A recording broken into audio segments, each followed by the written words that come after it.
I'm currently doing an internship with the Werribee River Association. I'm an environmental science background, although marine more specified, but working with them in the freshwater space and terrestrial space at the moment as an educator. And I get my hands dirty with most of the stuff we have going on.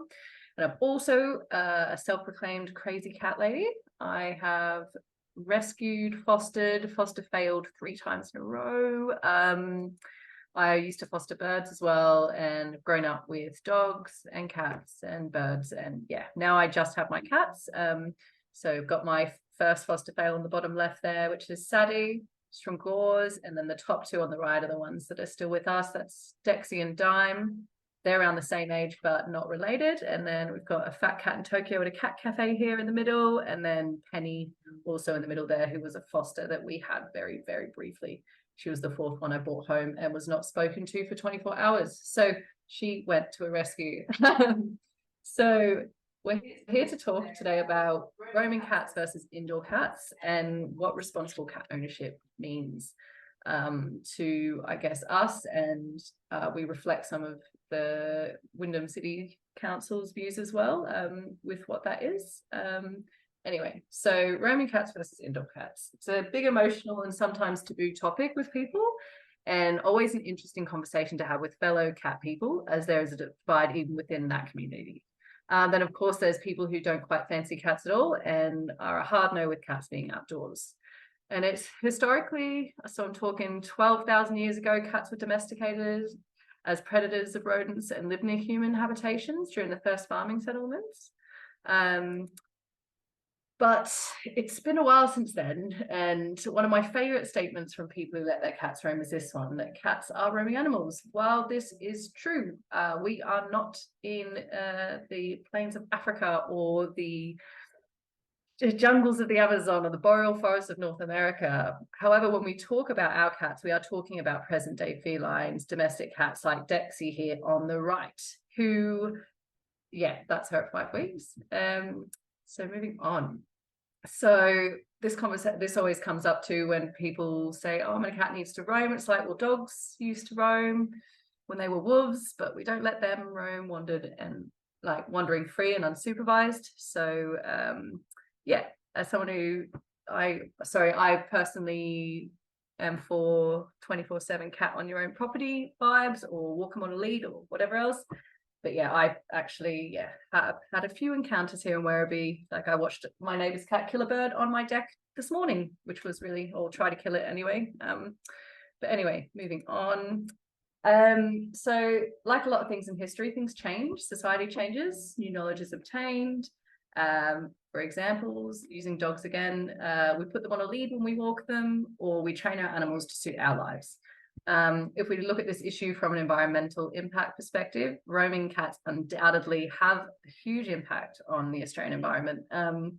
So paying particular focus to where we live, that is in suburban Australia, I want to show you this video. Now, this is taken from research from the Species Recovery Hub of the Australian Government's National Environmental Science Program, which was published in the journal Wildlife Research. Anyway, this is a 2-minute song. I didn't want to just do a slide with some numbers, so I'm just going to play this. It's very riveting if you can hear it. Let's see.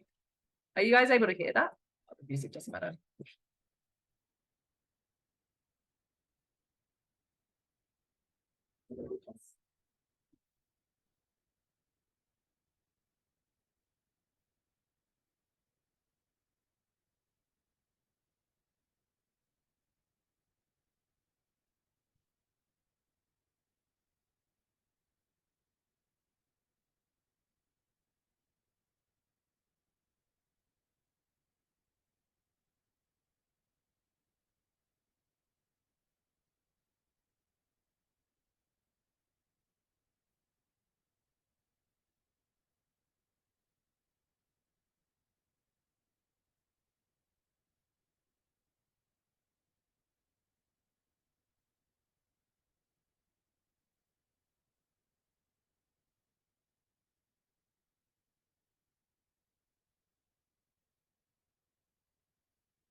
Cool. So there's those numbers there. Pretty interesting to see, like, yeah, it just changes what they kill, right, when they go out at night. So the letting, yeah, so keeping them in the day. I saw it today, they're getting a bird, all that. Anyway, moving on.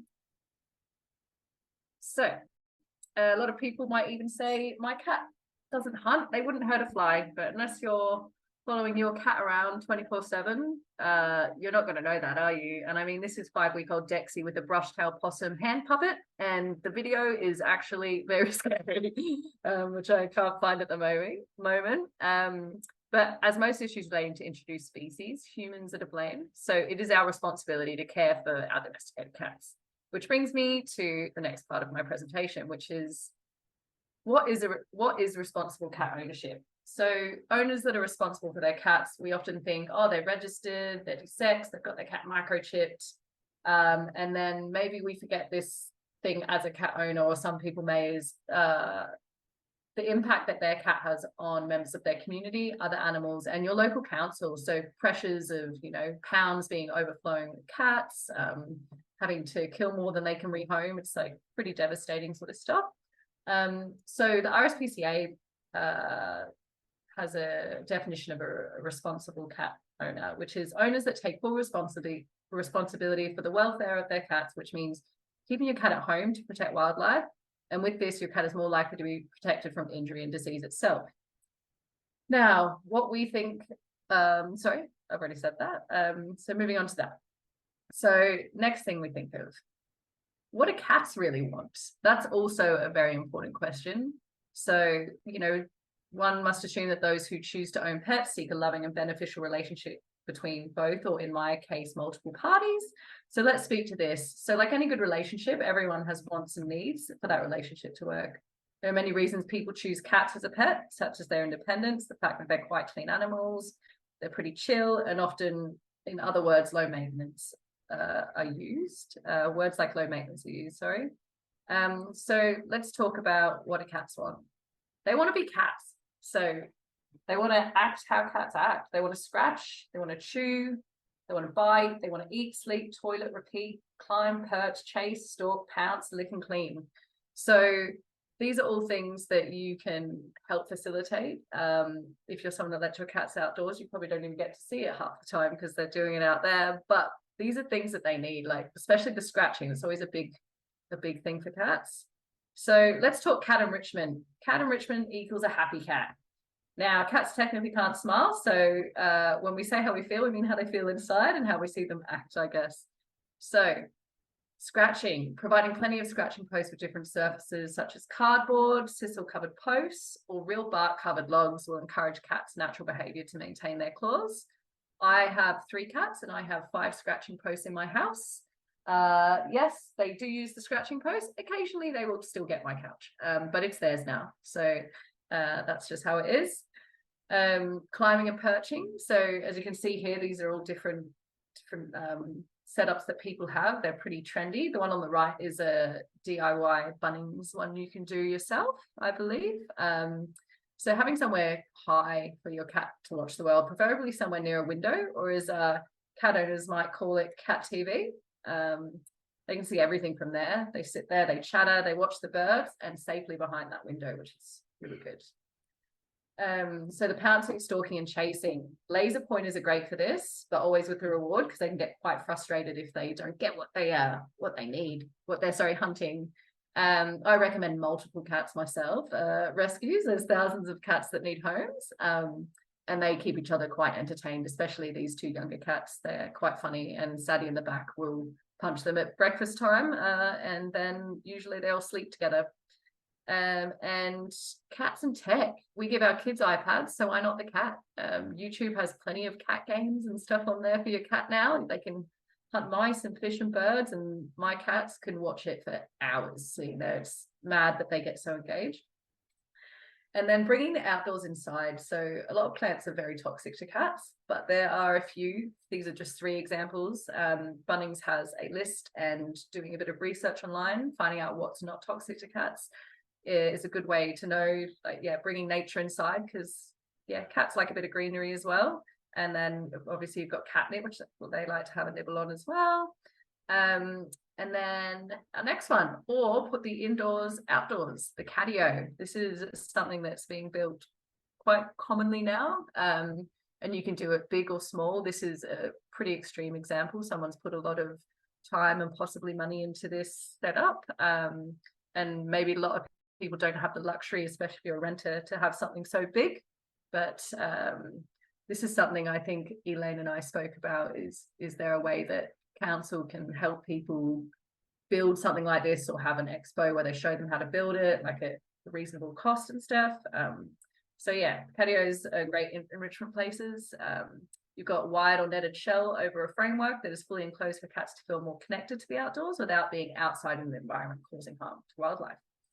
So yeah, that's cats wanting to be cats, but then sometimes they want to be people. I mean, we've domesticated them, right? So sometimes they want to do human stuff, which is a bit like this. Ooh, that's not working.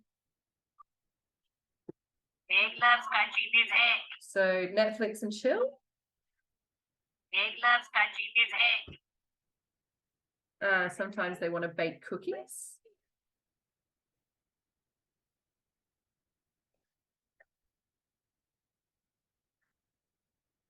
There's some kitchen things here. Maybe they'll hide and then possibly be holding hands. Oh my God, are you guys holding hands?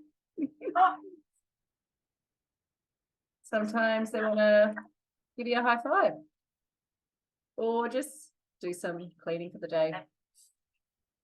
But yeah, other than that, cats, they want to be cats, and we're lucky that we can have them with us, that they want to hang out and do human stuff sometimes, unlike a big cat perhaps wouldn't do that with you, like a lion. But yeah, thank you for listening to my presentation. Yeah, speaking from the Werribee River Association, and who gives a crap? We do. So thank you guys.